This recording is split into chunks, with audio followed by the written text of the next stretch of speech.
Bonjour à vous les amis, bienvenue dans cette nouvelle vidéo, j'espère que vous allez tous bien. Je suis très content de vous retrouver pour cette nouvelle vidéo. On va reprendre un petit peu l'assiduité en termes de vidéos et de fréquence de publication. C'est vrai que ces derniers temps, je n'ai pas été très présent, je m'en suis excusé dans la vidéo juste avant. Mais maintenant, on va revenir de façon beaucoup plus fréquente sur YouTube. Alors dans cette vidéo, si vous avez lu le titre, vous avez déjà un indice. On va parler de ma nouvelle caméra que j'ai donc reçue ce jour même avec l'objectif. Et donc cette fameuse caméra, c'est celle-ci, le Lumix G80. La boîte, c'est bien gentil, je ne vais pas vous ouvrir la boîte pour vous montrer ce qu'il y a dedans parce qu'il n'y avait rien mis à part le boîtier et le chargeur et des manuels qu'on n'utilisera jamais, mais on va parler directement de la caméra.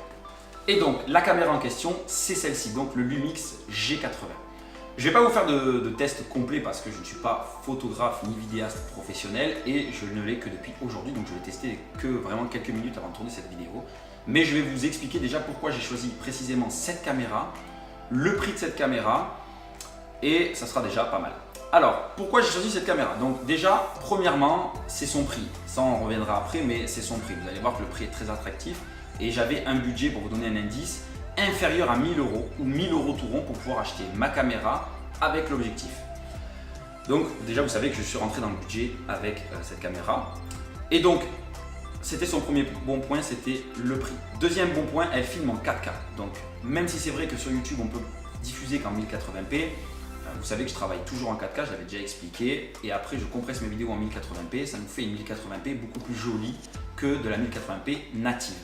Donc ça déjà, c'était un très bon point pour moi. Deuxième point, très important et non négligeable, l'écran. Il est orientable, pivotable. Donc voilà, donc quand on se filme soi-même, on peut se voir, on peut faire les mises au point. Et ça, c'est vraiment un point non négligeable étant donné que pour la plupart du temps, je me filme tout seul. Donc ça, c'était un point non négligeable pour moi. L'écran. Après, un autre point très intéressant pour moi, il y a une prise micro. C'est-à-dire que je vais pouvoir venir brancher donc, le micro que je vous avais présenté en vidéo récemment. Je vais pouvoir venir le brancher dessus et avoir en plus d'une belle image, un très bon son, sans avoir à enregistrer le son avec un enregistreur externe. L'image avec la caméra, monter les deux en vidéo, ce qui prend beaucoup plus de temps. On va pouvoir brancher directement le micro sur la caméra et ça, c'était un point non négligeable. Un autre point très important, la qualité du boîtier. Le boîtier est en magnésium et pas en plastique. Donc ça, c'est de la qualité professionnelle. Alors à ce prix-là, c'était assez étonnant, mais on a réussi à avoir un boîtier en magnésium. Donc merci Lumix parce que franchement, à ce prix-là, je ne pensais pas avoir ce type de qualité, mais voilà, ça fait partie des points forts de ce boîtier.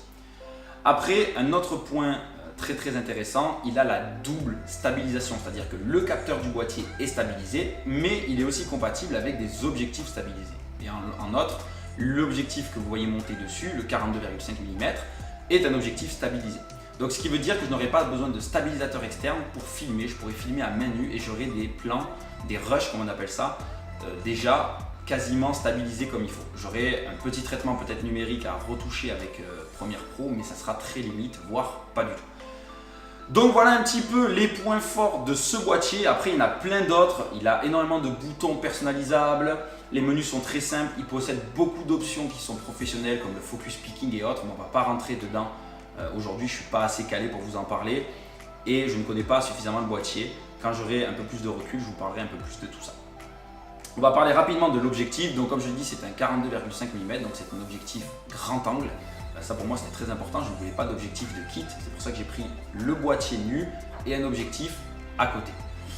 Et c'est un objectif qui est stabilisé, donc ça pour moi c'était super important. Comme je vous l'ai dit, je voulais absolument la double stabilisation pour éviter l'achat d'un stabilisateur externe qui aurait rajouté un budget très conséquent et que je ne pouvais pas me permettre. Donc voilà un petit peu pour les points forts de cette nouvelle caméra, donc qui va me servir donc pour filmer mes vidéos YouTube, arrêter de filmer avec mon iPhone et pour donc ma nouvelle activité de vidéaste, ça va être un très bon boîtier pour débuter. On va parler un peu de tarifs.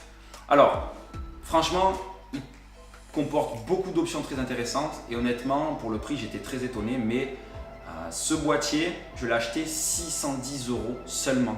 Donc sur la Fnac, c'était un vendeur indépendant qui s'appelle Camera Tools. Franchement, très bon service, ils ont été très professionnels, donc merci à eux. Je ne sais pas s'ils regarderont cette vidéo, mais merci à eux. Franchement, ils ont été vraiment top. Et donc, l'objectif était à 349,99 € pour un objectif grand angle stabilisé qui ouvre à f1.7. C'était un prix très correct. Donc, un tout à 960 €, pas de frais de port parce qu'ils ont été offerts en vue du prix de la commande. Mais voilà, en dessous de 1000 €, ça nous fait une caméra plus que performante pour débuter. Donc voilà les amis, prochainement les prochaines vidéos seront de meilleure qualité, en tout cas je l'espère. Et quand j'aurai un peu plus de recul sur le boîtier, je vous ferai une vidéo de test plus complète et peut-être plus sympa aussi. Donc voilà, comme d'habitude, j'espère que cette vidéo vous aura plu. En tout cas, je fais tout pour qu'elle vous plaise, donc j'espère qu'elles vous plairont. Si c'est le cas, n'hésitez pas de mettre un pouce bleu, de vous abonner à la chaîne. Cliquez sur la petite cloche, que ça vous permettra de recevoir toutes les prochaines notifications. N'hésitez pas à partager les vidéos, c'est très important. Souvent, ça fait ramener de nouveaux abonnés sur la chaîne et c'est super important pour moi que cette chaîne évolue. Petite précision par rapport au partage, quand vous partagez les vidéos, partagez-les directement depuis YouTube. Je vois énormément de partages et de repartages sur les médias sociaux, mais quand vous repartagez une vidéo qui a déjà été partagée sur les médias sociaux, ça ne rentre pas en compte dans l'algorithme YouTube, donc c'est un peu bête. Donc voilà, pensez bien à partager les vidéos depuis YouTube. N'hésitez pas à venir me retrouver sur les médias sociaux également. C'est vrai que ces derniers temps, comme YouTube, j'ai pas été très présent, mais ça va changer aussi. J'essaie de partager beaucoup plus de contenu. Donc n'hésitez pas à venir me rejoindre, je vous mettrai en description comme d'habitude les liens des médias sociaux. En attendant, je vous souhaite une très bonne fin de journée. Portez-vous bien les amis et à dans une prochaine vidéo. Salut!